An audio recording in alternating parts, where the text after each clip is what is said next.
The biggest fallout in 2024 has been hands down the Club Shay Shay interview with Katt Williams. Everybody from everywhere is talking about this interview that lasted damn near 3 hours on Club Shay Shay's podcast. And as I look in the last 2 days, it's only been 2 days since it's been out, 20 million views. Damn. A 3 hour long movie, basically, a comedy hour special if you watch the whole thing, which we did, went for 20 million views and counting. And by the way, it got other videos. So no doubt about it, I'm gonna start off with a big shout out to Shannon Sharpe. My goodness, this boy has become a media mogul. And again, you have to recognize how he got here. He's been doing Club Shay Shay for a few years, and I don't want to say it's the pinnacle, but this is a damn peak.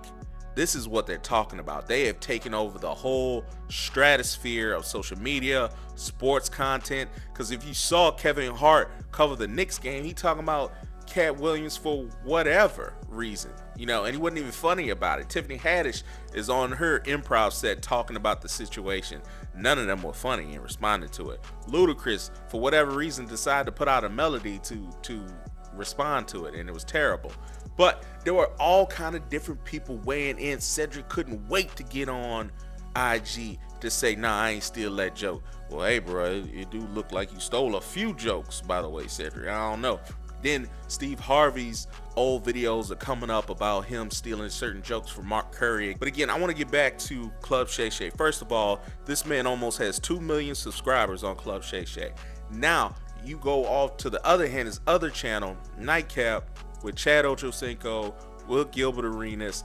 That's, I think, 600, 700,000 followers. Yeah, they're at 656,000 subscribers. That is impressive. That's one of the better new podcasts that's taking over the game right now. This man is in 2 different lanes and on ESPN, making his mark in the media business. And again, I cannot emphasize enough how long it's taken to get here with Club Shay Shay, but now it's here. They're making all kind of big splash moves. So big congratulations to Unc. And everyone wants to talk about his lack of interview skills and all that other bullshit. Who's the beneficiary? It's us. These hood ass interviews, I love it. Cause guess what? If whatever interview you want to come up with, Lester Holt, Gayle King, they would have tried to control the interviewee and it wouldn't have been 3 hours. Guess what? We wouldn't have watched it as much. I guarantee it.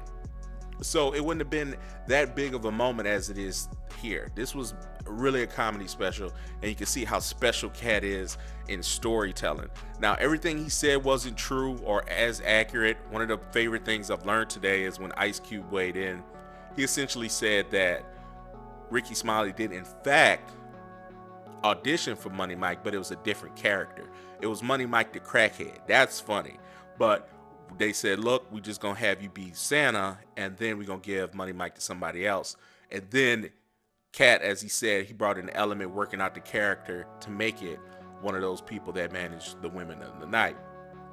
With that being said, it's been a lot of this was said, let's react to it. And I mean, all kind of people have been responding to it. Fat like Faison Love, my man said, nah, you ain't gonna talk about me like this. You got me effed up. It's just been a great 24, 48 hours. But let's just start with a lot of different, a lot of people. I want to start with the stolen jokes thing. You cannot understand how frustrating, I'm assuming a lot of that is, struggling comics, to hear a joke taken by somebody who just so happens to be more popular than them and not get paid for it. That has just been the worst part about this experience, a reminder of that. You got comedians on the road starving, just trying to make a living, and they're afraid to do their jokes in front of people because they're like, well, if this person could get me to the next level, maybe they can get me in the movie, or that person could take notes and then, take your shit and then start doing it on their own.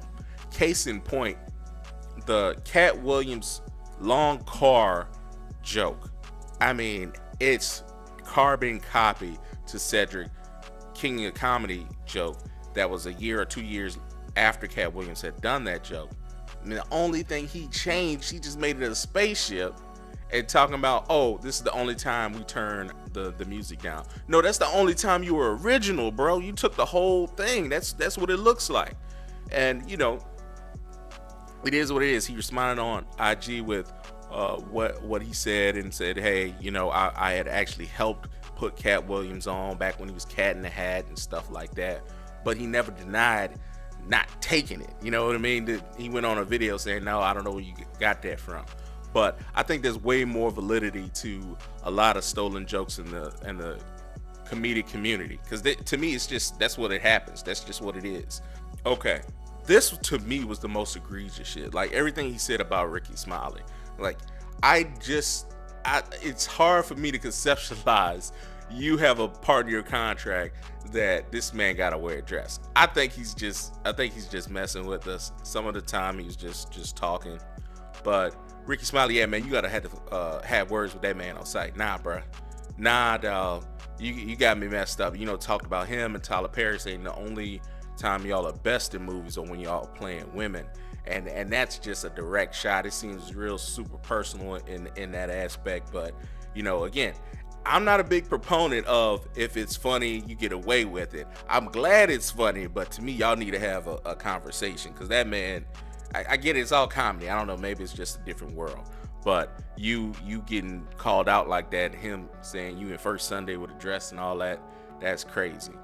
Now, Ricky Smiley did respond to that on his show, but dog, nah, I can't respond to you on no show. I gotta come see you, bro.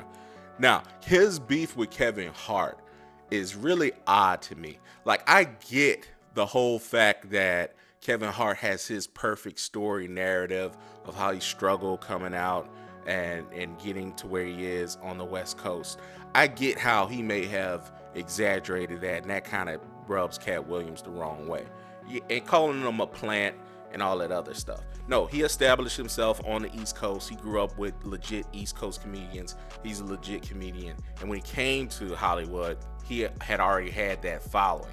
That's what made him skip the line, according to some comedians. He was able to skip the line because he was an established comic, made himself a name in New York and Philly and all those places. And that's why he came to Los Angeles. And now he had movies and all kinds of stuff going on. It became a highest grossing comedian tour, or whatever the record is for him.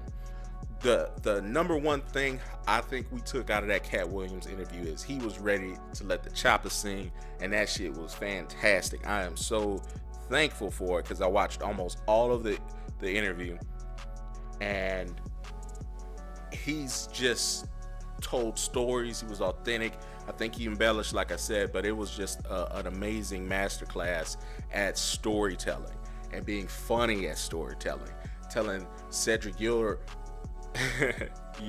comedy specials are so bad they are not found on Netflix or Tubi. Let me repeat that again. That shit was so funny. Your comedy specials, your only 4, cannot be found on Netflix or Tubi. And I kid you all not, I went on Netflix messy. They hurry up and bought Cedric's comedy special and put it on there. I didn't watch it because I remember watching it back when it came out and it was ass. So I do agree with that. Cedric's comedy specials don't hit and don't connect like that. So he was kind of telling the truth on that. So he was just all over the place, but just the fallout and the noise has been insane and incredible. Let me know what y'all think. It's just an amazing inflection point at the beginning of the year. It's just set off January. Katt is taking over January more than anything else. So let me know what y'all think in the comments. Thank y'all so much. Black News Network.